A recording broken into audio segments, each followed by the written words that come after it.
Good evening friend, welcome to my channel. তো আজ একটা দুর্দান্ত স্বাদের তালের ভাপা পিঠে মানে আনারসের শেপে ভাপা পিঠে বানালাম। তো এখানে এই তাল আর চালের গুঁড়ো সামান্য লবণ দিয়ে মাখিয়ে আমি আধা ঘন্টা রেখে দিয়েছিলাম।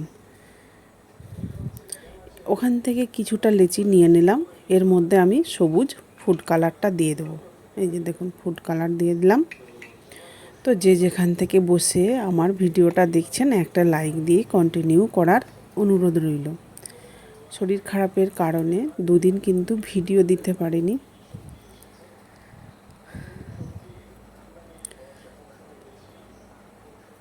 এরপর এখান থেকে কিছুটা নিয়ে নিলাম, দেখুন এই যে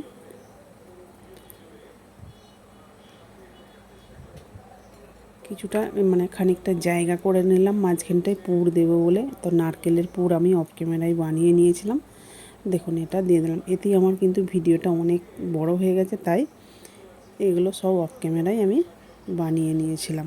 নারকেলের পুর আর তাল দিয়ে মানে ওই মাখাটা, ওগুলো আমি অফ ক্যামেরায় বানিয়ে নিয়েছিলাম। এরপর একটা কাঠি দিয়ে দেখুন এই যে এইভাবে আমি ডিজাইন করে নিচ্ছি।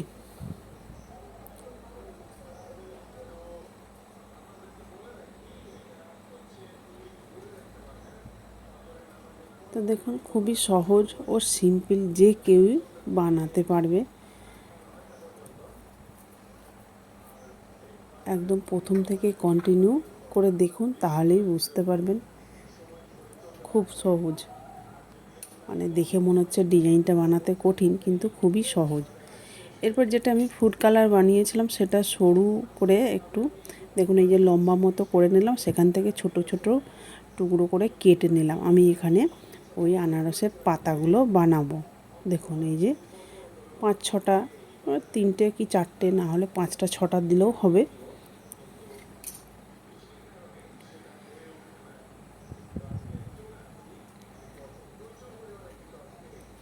তো দেখুন আমার একটা বানানো হয়ে গেছে।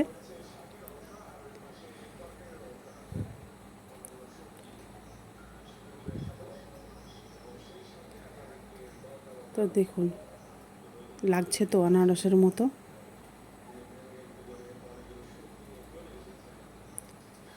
তো আপনাদের বোঝানোর সুবিধার্থে চলুন আরও একটা আপনাদেরকে বানিয়ে দেখিয়ে দেবো। একইভাবে কিছুটা লেচি নিলাম, তার মধ্যে নারকেলের পুর ভরে দিলাম। এরপর মুড়ে গোল করে নেব আগে।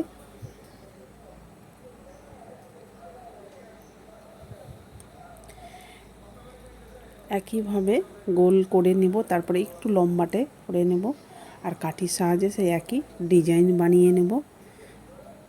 তো যারা আমার ইউটিউব চ্যানেলে নতুন বন্ধু আছেন, একটা সাবস্ক্রাইব করে পাশে থাকবেন আর পাশে থাকা বেল বাটনটি অল করে রাখুন, তাহলে আমার রেসিপি ছাড়ার সাথে সাথে সবার আগে আপনার কাছে পৌঁছে যাবে। আর যারা পুরনো বন্ধু আছেন তারা তো সাবস্ক্রাইব করেইছেন, তাদের জন্য আমার অসংখ্য অসংখ্য ধন্যবাদ ও অফুরন্ত ভালোবাসা রইল।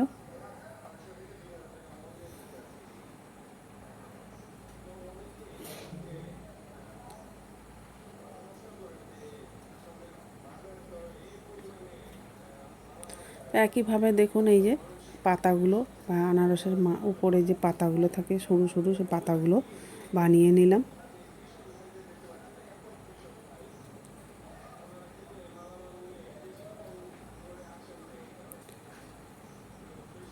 তো আশা করি আপনারা বুঝতেই পেরেছেন ডিজাইনটা কিভাবে বানালাম, খুবই সহজ।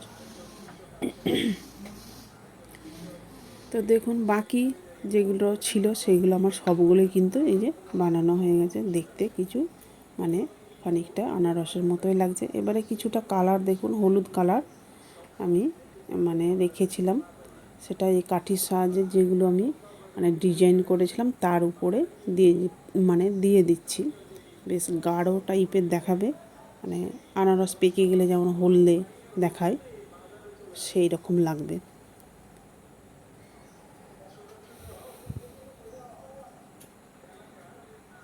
তো দেখুন এইভাবে কাঠির মধ্যে কালারটা লাগিয়ে দিলাম, কাঠির সাহায্যে মানে ওই ডিজাইনের মধ্যে লাগিয়ে দিলাম।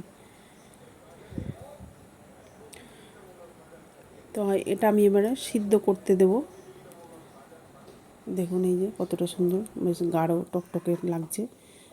সিদ্ধ করতে দেবো, সেই জন্য একটা ছিদ্রযুক্ত থালাতে বা পাত্রেতে নিয়ে নিলাম। এই যে দেখুন, আর এদিকে আমি জল আগে থেকেই গ্যাসে বসিয়ে দিয়েছিলাম। তো আমি এটা হেলদিভাবে বানাচ্ছি, তাই এটাকে আমি সিদ্ধ করে নেব। 10 মিনিট রাখলেই হয়ে যাবে। দেখুন কতটা সুন্দর সিদ্ধ হয়ে ফুলে উঠেছে। তো চাইলে আপনারা এটাকে তেলে ভেজেও খেতে পারেন।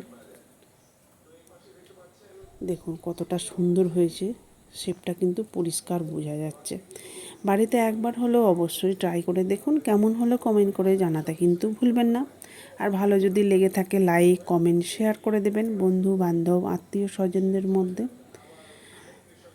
তো ভিডিওটা শেষ পর্যন্ত দেখার জন্য অসংখ্য ধন্যবাদ। কাল আবার পরবর্তী ভিডিও নিয়ে হাজির হয়ে যাব আপনাদের সামনে।